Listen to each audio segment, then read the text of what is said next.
Bapak Ibu, jemaat yang dikasihi Tuhan, mari kita berdoa sebelum kita membaca dan merenungkan firman Tuhan. Tuhan, saat ini kami mau mendengarkan firman-Mu. Kami memohon pertolongan Allah Roh Kudus yang menerangi hati kami, memberikan hikmat dan pengertian, supaya baik hamba-Mu yang menyampaikan, demikian pun semua jemaat yang mendengarkan, kami sama-sama diberkati oleh Tuhan. Dalam nama Tuhan Yesus, kami sudah berdoa. Amin. Mari kita membuka Alkitab kita masing-masing. Kita akan membaca dari Yesaya 40 ayat 21 sampai 31. Demikian Yesaya 40 ayat 21 sampai 31. Tidakkah kamu tahu? Tidakkah kamu dengar? Tidakkah diberitahukan kepadamu dari mulanya? Tidakkah kamu mengerti dari sejak dasar bumi diletakkan? Dia yang bertahta di atas bulatan bumi, yang penduduknya seperti belalang. Dia yang membentangkan langit seperti kain, dan memasangnya seperti kemah kediaman. Dia yang membuat pembesar-pembesar menjadi tidak ada, dan yang menjadikan hakim-hakim dunia sia-sia saja.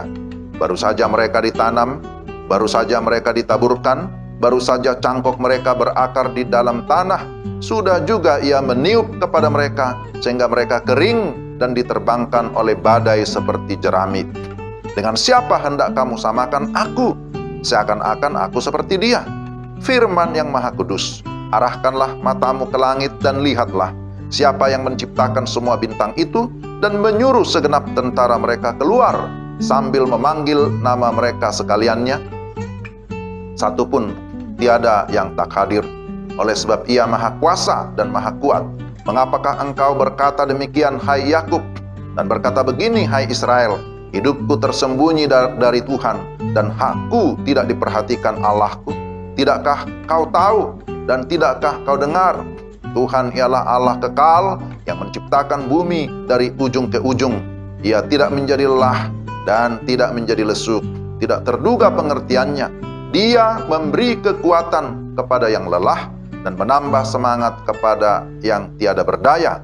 Orang-orang muda menjadi lelah dan lesu, dan teruna-teruna jatuh tersandung. Tetapi orang-orang yang menanti-nantikan Tuhan mendapat kekuatan baru. Mereka seumpama Raja Wali yang naik terbang dengan kekuatan sayapnya. Mereka berlari dan tidak menjadi lesu, mereka berjalan dan tidak menjadi lelah. Demikian pembacaan firman Tuhan. Berbahagialah kita yang mendengarkan firman dan memelihara dalam kehidupan kita sehari-hari. Shalom Bapak Ibu, jemaat yang dikasihi Tuhan. Apa kabar hari ini? Saya berharap kita semua tetap dalam keadaan baik, dalam keadaan sukacita. Kita bisa beribadah di tempat kita masing-masing. Ada tema yang sudah ditetapkan dari Persekutuan Gereja-Gereja di Indonesia. Tema kita hari ini, belajar adalah kekuatan seorang saksi. Pada minggu yang lalu, kita sudah mendengarkan firman Tuhan dengan tema saksi yang mempertaruhkan hidup. Minggu ini tema khotbah, belajar adalah kekuatan seorang saksi. Saudara-saudara yang dikasihi Tuhan, belajar adalah hal yang sangat esensial dalam kehidupan kita manusia. Ada seorang tokoh pendidikan, namanya Yohanes Comenius. Dia mengatakan bahwa pendidikan itu berlangsung dari kandungan sampai kuburan. Jadi dia berkata bahwa pendidikan itu from womb to tomb. Artinya bahwa selama kita hidup, kita harus terus-menerus belajar. Para saksi, baik itu nabi-nabi dalam perjanjian lama, para rasul dalam perjanjian baru, dan juga kita, gereja atau orang-orang percaya, harus terus-menerus belajar agar kita memiliki kekuatan ataupun ketahanan baik secara intelektual, secara pengetahuan, maupun secara spiritual atau kerohanian. Maka Tuhan menyediakan sarana pembelajaran bagi kita sebagai saksinya di tengah-tengah dunia ini. Pertama, bahwa kita bisa belajar dari segala karya Allah dan segala peristiwa atau sejarah yang terjadi di dalam kehidupan manusia. Ini yang pertama. Di dalam perikop bacaan kita digambarkan dengan jelas bahwa sejarah, pengalaman hidup, dan beragam peristiwa yang terjadi di dunia ini itu dapat menjadi pelajaran bagi umat Tuhan untuk semakin kagum, semakin tunduk kepada Allah. Bahwa Allah kita adalah Allah yang maha kuasa. Dia adalah Allah yang maha kuat. Dia adalah Allah yang peduli terhadap kehidupan umatnya, terhadap kehidupan ciptaannya. Bahwa Tuhan tidak pernah meninggalkan ciptaannya. Konteks pembacaan kita ketika Yesaya menulis bahwa umat Tuhan berada di dalam pembuangan di Babel. Pengalaman pembuangan di Babel itu juga menjadi satu pelajaran yang sangat berharga bagi umat Tuhan. Berkali-kali Yesaya menyampaikan pertanyaan retorik di dalam ayat-ayat yang tadi kita baca. Pertanyaan retoris kepada bangsa Yehuda tentang siapa Allah, tentang kemahakuasaannya, tentang karya Allah di dalam kehidupan mereka, baik pada masa dahulu maupun pada masa sekarang, atau ketika mereka berada di dalam penderitaan, di dalam masa-masa pembuangan. Bahkan juga apa yang akan dikerjakan Tuhan pada masa yang akan datang, itu juga sudah dinubuatkan oleh Yesaya. Bahwa Allah adalah Allah pencipta. Dia adalah pengendali seluruh ciptaan. Dia yang mengendalikan seluruh peristiwa, seluruh sejarah dunia ini. Dia yang mengatur segala musim. Bahkan dia yang mengendalikan seluruh pemimpin-pemimpin yang ada di tengah-tengah bangsa-bangsa di dunia ini. Maka pertanyaannya, adakah yang sebanding dengan Allah kita? Jawabannya, tidak ada. Dialah sumber kekuatan bagi umatnya. Itu berkali-kali diulang di dalam ayat-ayat yang kita baca tadi. Dia sumber kekuatan bagi kita. Bahwa dia adalah Allah yang maha kuasa, Allah yang maha kuat. Dia berdaulat atas seluruh kehidupan kita, bahkan atas segala peristiwa. Maka saudara yang dikasihi Tuhan, seharusnya umat Tuhan tetap hidup bergantung kepada Allah, tetap hidup di dalam iman, tetap hidup dalam kerendahan hati, tetap hidup di dalam ketaatan kepada Allah. Karena ketika kita sungguh-sungguh di dalam segala ketundukan kepada Allah, maka di sanalah kita mendapatkan kekuatan sebagai seorang saksi. Maka ini yang pertama, mari kita belajar dari sejarah, mari kita belajar dari segala peristiwa-peristiwa yang Tuhan izinkan terjadi. Sebab di sana kita melihat ada Allah yang berdaulat, ada Allah yang mengendalikan segala sesuatu. Yang kedua, kita bisa belajar dari segala kelemahan dan keterbatasan kita.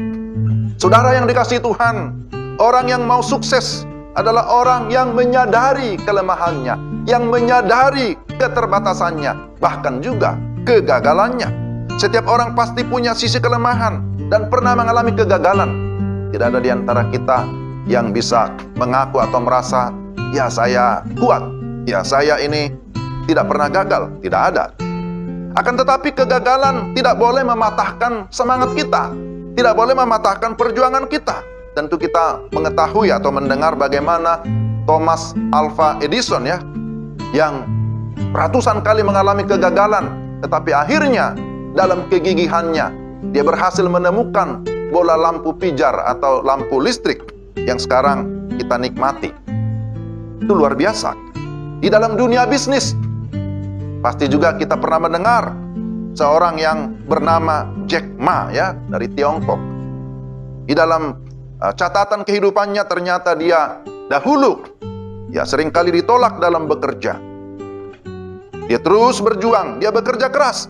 Sekarang dia dikenal sebagai pebisnis, sebagai pengusaha yang terkenal dengan grup Alibaba-nya. Luar biasa. Dalam konteks misi atau dalam konteks pelayanan pun demikian, Bapak Ibu yang dikasihi Tuhan. Keberhasilan pelayanan tidak dicapai dengan instan, tetapi butuh proses, butuh komitmen untuk tetap tekun di dalam mengerjakan apa yang diperintahkan oleh Tuhan. Semua nabi-nabi dalam perjanjian lama, semua rasul-rasul di dalam perjanjian baru, mereka juga memiliki keterbatasan, mereka memiliki kelemahan. Abraham juga ada kelemahan, Musa juga ada kelemahan, dia mengaku tidak patah lidah. Daud juga pernah jatuh dalam dosa perzinahan. Yesaya juga pernah hidup dalam kenajisan. Yeremia yang merasa masih kecil, merasa muda. Petrus pernah menyangkal Yesus. Paulus pernah menganiaya jemaat, dan tokoh-tokoh yang lain. Jadi tidak ada satu orang pun yang sempurna. Tetapi ketika mereka menyadari kelemahannya, mereka bertobat dari segala dosanya, mereka mau dibentuk oleh Tuhan, mereka mau diproses oleh Tuhan, sehingga mereka bisa melayani lebih efektif.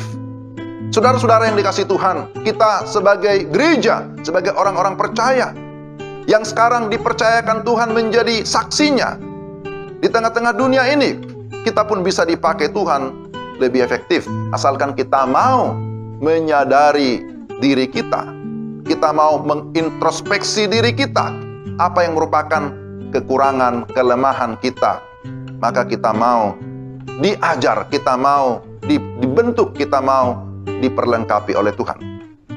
Saudara, ada satu ilustrasi ketika seorang pemahat atau pembuat patung ditanya, "Mengapa Anda dapat membuat patung yang begitu indah?" Dia menjawab dengan rileks, dengan santai. Dia berkata begini, "Saya hanya membuang bagian yang tidak penting, dan inilah hasilnya." Saudara yang dikasihi Tuhan, mari kita memeriksa hal-hal yang tidak penting di dalam diri kita. Hal-hal yang harus dipotong atau yang harus dibuang, agar kita dapat bertumbuh dengan baik dan akhirnya menghasilkan buah. Bukankah kita juga mengingat apa yang dikatakan oleh Tuhan Yesus, bahwa setiap ranting yang tidak berbuah haruslah dipotong, dibersihkan, supaya ranting yang lainnya dapat berbuah lebat. Jadi inilah yang kedua, saudara yang dikasihi Tuhan, kita perlu belajar dari semua kelemahan kita, keterbatasan kita, kegagalan kita, dan kita mau dibentuk, kita mau diproses, sehingga kita bisa lebih efektif lagi di dalam menjalankan tugas kita, menjadi saksi di tengah-tengah kehidupan kita. Dan yang ketiga, yang terakhir, kita bisa belajar dari Allah melalui firman-Nya sebagai pedoman utama kehidupan kita. Saudara yang dikasihi Tuhan, Alkitab adalah firman Allah, firman yang kekal, firman yang berotoritas. Alkitab adalah penyataan khusus bagaimana Allah menyatakan dirinya. Alkitab disebut sebagai cerita tentang Allah dan juga segala karyanya yang agung. Melalui Alkitab kita bisa belajar banyak hal.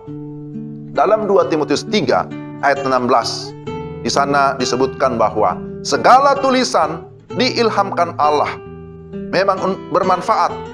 Bermanfaat untuk apa? Untuk mengajar, untuk menyatakan kesalahan, untuk memperbaiki kelakuan, dan untuk mendidik orang dalam kebenaran. Seorang saksi haruslah mengetahui secara persis, secara utuh, secara lengkap apa yang akan disaksikannya. Jadi, saudara yang dikasihi Tuhan, kita yang disebut sebagai saksi Kristus, kita harus tahu apa yang Tuhan mau. Dan untuk mengetahui apa yang Tuhan mau, apa kehendaknya, maka kita harus mempelajari Alkitab yang adalah firman-Nya. Alkitab adalah buku manual atau pedoman utama bagi kita yang akan menuntun seluruh kehidupan kita agar kita bisa berjalan sesuai dengan kehendak Allah. Saudara-saudara, firman Allah menuntun kita kepada keselamatan, tetapi firman Allah juga menuntun kita kepada pertumbuhan secara rohani. Dan selanjutnya, bahwa firman Allah itulah juga yang menuntun kita kepada pelayanan. Maka saudara yang dikasihi Tuhan, jangan pernah bosan mendengarkan firman Tuhan. Jangan kita lalai untuk terus belajar firman Tuhan, menyelidiki firman Tuhan, supaya kita mengetahui cerita tentang Allah, apa yang merupakan kehendaknya, Apa yang harus kita lakukan? Kita mengetahui semuanya dari Alkitab yang adalah firman Allah. Saudara yang dikasihi Tuhan, apa yang merupakan kesimpulan bagi saudara dan saya, sekaligus menjadi aplikasi? Sekali lagi bahwa kita semua adalah saksi-saksi Kristus. Belajar itu merupakan satu keharusan. Seorang yang mau belajar, maka dia akan semakin rendah hati. Seperti filsuf berkata, ada ilmu padi.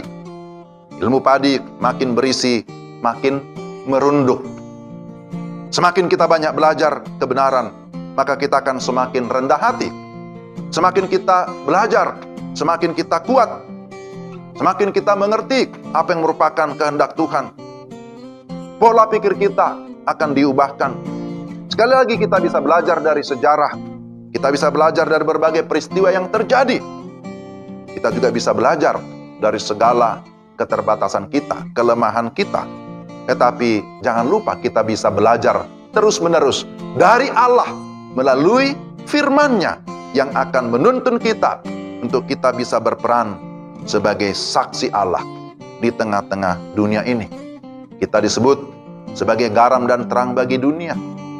Kita disebut sebagai saksi-saksi Allah yang memang harus menyatakan apa yang benar, memberitakan Injil yang menyelamatkan, memberitakan tentang Yesus Kristus yang merupakan penyataan Allah yang perfect, yang sempurna.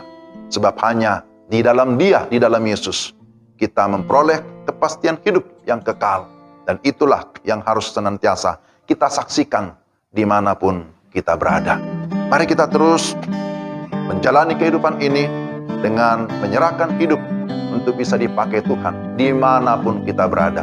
Mari kita terus mau belajar dari Tuhan, belajar dari firman-Nya, supaya kehidupan kita pun makin hari makin menyerupai Kristus yang adalah Tuhan dan Juru Selamat kita. Amin. Mari kita berdoa. Tuhan, terima kasih untuk firman-Mu. Kiranya Roh Kudus memimpin kami, menolong kami, supaya kami dapat menerapkan, melakukan di dalam kehidupan kami tiap-tiap hari. Dalam Kristus Yesus Tuhan kami berdoa dan mengucap syukur. Amin.